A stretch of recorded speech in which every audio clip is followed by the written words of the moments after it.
আহ, আপনারা হয়তো কয়েকদিন আগে শুনেছেন, অ্যাকচুয়ালি 4 তারিখে, যদি সঠিক বলা যায় তো 4 তারিখে একটা জাজমেন্ট হয় এখানে এডিজি কোর্টে, যেটাতে একজন অ্যাকিউজডকে পক্সো আর SC/ST অ্যাক্টের মধ্যে ওনাকে সাজা হয়েছে।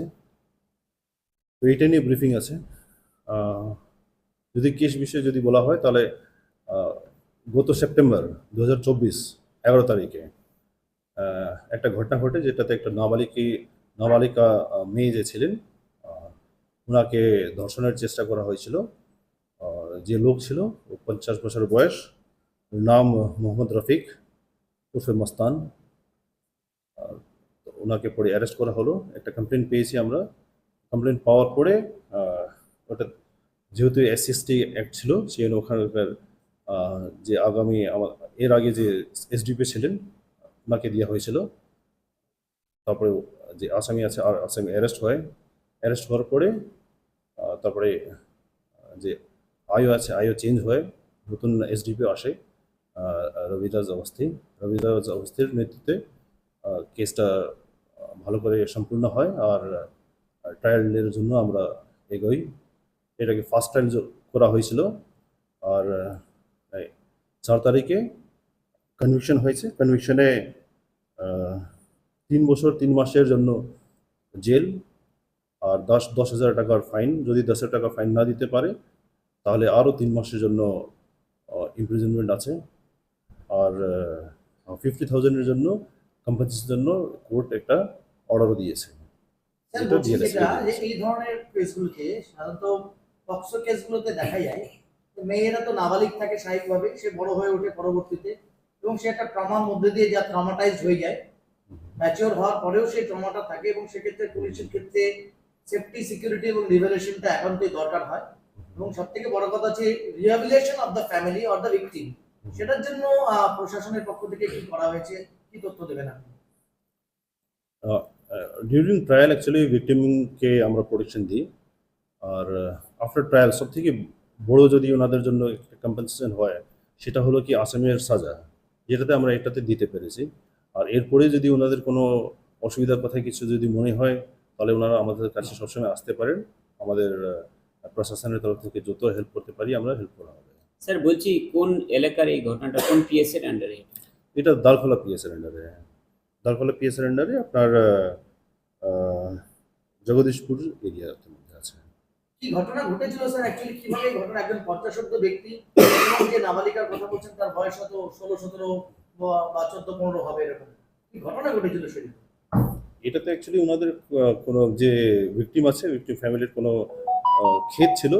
ক্ষেতের মধ্যে যে আসামি আছে, আসামিকে বলা হয়েছিল কি কিছু জল দেওয়ার জন্য। তো ওই সময়তে যখন মেয়েকে একান্ত পেয়েছে, ওই সময়তে ঘটনা ঘটেছিল। আর মেয়ে কোনোভাবে নিজেকে ওর হাত থেকে বাঁচাতে পেরেছিল।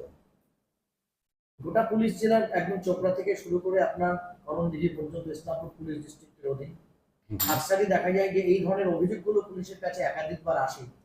এগুলোকে হচ্ছে প্রিকশনের মেজার হিসাবে আপনারা এগুলোর জন্য কি ভাবনা চিন্তা করছেন পুলিশ জেলার পক্ষ থেকে? আমরা এটা নিয়ে বিভিন্ন অ্যাওয়ারনেস ক্যাম্প করাই। অনেক জায়গাতে আমাদের অ্যাওয়ারনেস করা হয়। তাছাড়া আমাদের যে পুলিশ আছে, পুলিশদেরকে আমরা সবসময় এটা নিয়ে ইনস্ট্রাকশনগুলো দেওয়া হয়।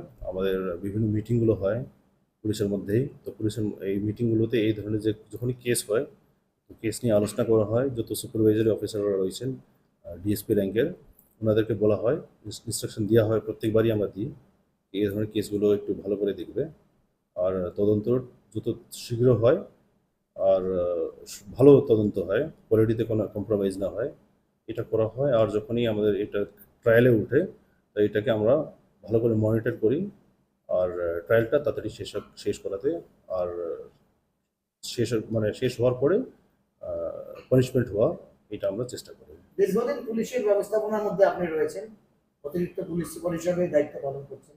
আপনি কি মনে করছেন যে এই যে অ্যাডভার্সিটি ইন দ্য মাইন্ড, বিশেষ করে বয়স্কদের ক্ষেত্রে এই ধরনের একটা অনেক বাজে ধরনের অভিরুচি মানুষের মধ্যে তৈরি হচ্ছে, তার জন্য মোবাইল অ্যাডিকশন বা মনে করেন যে একটা গ্লোবালাইজেশন অফ দ্য কালচার, এটা কি একটা বড় ভূমিকা নিচ্ছে মনে করছেন? এটা অবশ্য আছে। যখনই টেকনোলজি বেড়ে যায়, টেকনোলজির অনেক লাভ হয়। লাভের সঙ্গে সঙ্গে টেকনোলজির ক্ষতিও আছে, খারাপ জিনিসও আছে। যার মধ্যে এই একটা আছে। বুকজন ফোন সবাইদেরই হাতে আছে এখন, ইন্টারনেট সস্তা আছে। তো সবাই জন্যই ওইটা নিয়ে ইউজ করে, অনেকজন ভালো জন্য ইউজ করে, অনেকজন খারাপ জন্য ইউজ করে। তো যারা খারাপ জন্য ইউজ করে ওরা এই ধরনের কোনো একটা কেসে ফেঁসে যায়, আর কিছু এই ধরনের কোনো দুষ্কৃতি করে ফেলে। দেখা যাচ্ছে বলছিলাম যে ইসলামপুরে স্যার পস্কো আদালত নেই, সেক্ষেত্রে রায়গঞ্জে ছুটতে হয়। আর এই যে যে মামলাটা আপনি বলছেন বিষয়টা ইসলামপুরেই মানে হয়েছে রায়দান, তো এটা কোন আদালত থেকে কি হয়েছে? না, এটা মানে অ্যাকচুয়ালি ইসলামপুরে পক্সো কোর্ট রয়েছে, স্পেসিফাইড পক্সো কোর্ট রয়েছে, আর এই মামলাটা পক্সো কোর্টেই হয়েছে, স্পেশাল কোর্ট। স্পেশাল কোর্ট রয়েছে। স্যার বলছি যে এটা খুব অল্প সময়, মোটামুটি 7 মাসের ব্যবধানের মধ্যে একটা কমপ্লিট করা গিয়েছে। মানে সচরাচর এত অল্প সময়ের মধ্যে একটা কেস মানে শুরু থেকে শেষ পর্যন্ত যায় না।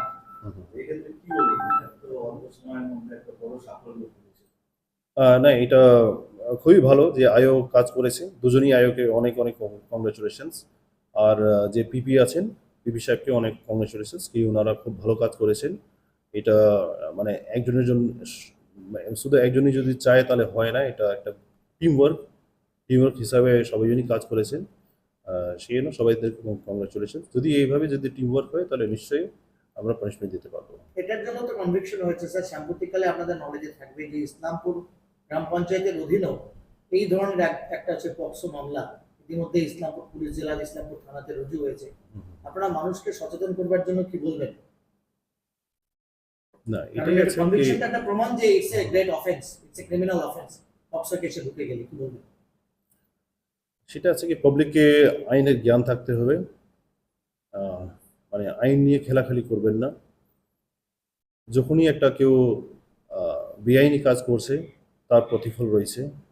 অনেক সময় হয়তো লোকজন ওটা নিয়ে বেঁচে যায় কোনো একটা কারণে, কিন্তু যদি পুলিশ চায় আর যদি প্রজিকিউশন যদি চায় আর ভালোভাবে যদি ভিকটিম থেকে আমরা যদি ভালোভাবে যদি সাহায্য পাই তাহলে নিশ্চয়ই কনভিকশন হবে। আর এই ধরনের আমরা অনেকটা এক্সাম্পল আপনাদেরকে আরও দিতে পারি।